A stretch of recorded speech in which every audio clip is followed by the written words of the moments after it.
Hello అందరికీ ఈరోజు Telangana special సర్వపిండి బెల్లంతో ఎలా చేసుకోవాలో చూపిస్తున్నారు. మీరు కూడా ట్రై చేయండి. టేస్ట్ అయితే చాలా బాగుంది.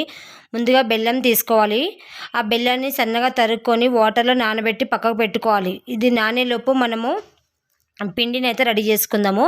ఇది నానేలోపు ఒక బేసన్ తట్ట తీసుకుని అందులో మనకు కావాల్సినంత బియ్యం పిండిని తీసుకోవాలి. నేనైతే 3 కప్పుల బియ్యం పిండిని అయితే తీసుకున్నాను. మీరు కూడా మీకు కావాల్సినంత తీసుకోండి. ఎక్కువ కావాలనుకుంటే ఎక్కువ, తక్కువ కావాలంటే తక్కువ తీసుకోండి.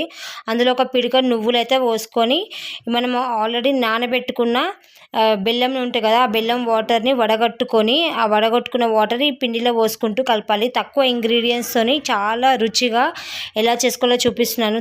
మీరు కూడా తప్పకుండా ట్రై చేయండి. టేస్ట్ అయితే చాలా బాగుంది బెల్లంతోని. ఇది సరికొత్తగా ఈ విధంగా ట్రై చేయండి ఈవినింగ్ టైం స్నాక్స్లో. ఈ టైప్లో ముద్దగా చేసుకున్న తర్వాత పైన నూనెతోనే అద్దుతున్నాను, ఎందుకంటే పిండి అనేది ఎండిపోకుండా.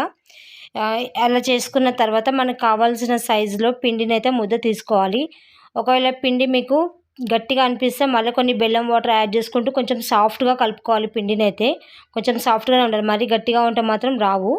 సాఫ్ట్గా కలుపుకున్న తర్వాత ఒకటి మనం సర్వపిండి పెట్టుకునే బౌల్ తీసుకొని అందులో కొంచెం ఆయిల్ పోసుకోవాలి. ఆయిల్ అయితే కొంచెం ఎక్కువనే పడుతుంది ఫ్రెండ్స్. మనం మామూలుగా సర్వప్ప కంటే కొంచెం ఎక్కువనే పోస్తాము, టేస్ట్ బాగుంటుందని. ఈ బెల్లంతో చేసేదాన్ని కూడా ఆయిల్ అనేది ఎక్కువనే ఉండాలి. పైన ఇట్లా తేలుతుండాలి. ఆయిల్ అనేది సైడ్లో పంటి ఇట్లా మంచిగా కనపడాలి.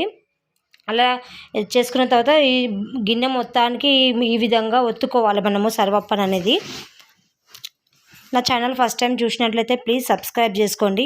ఇలా ఒత్తుకున్న తర్వాత మనం మంచిగా దాన్ని ఒక పొయ్యి మీద అనేది మంచిగా కాల్చుకోవాలి. ఈ విధంగా కాల్చుకున్న తర్వాత మనం డైరెక్ట్గా స్పూన్తో తీయకుండా నేను చూపిస్తున్న విధంగా ప్లేట్లో ఇట్లా బోర్లో వేయాలి. బోర్లో వేసిన తర్వాత ఆ ప్లేట్ తీసుకుని మళ్ళీ అదే కడాయిలో వేసి వెనక సైడ్ కూడా మంచిగా కాల్చుకోవాలి.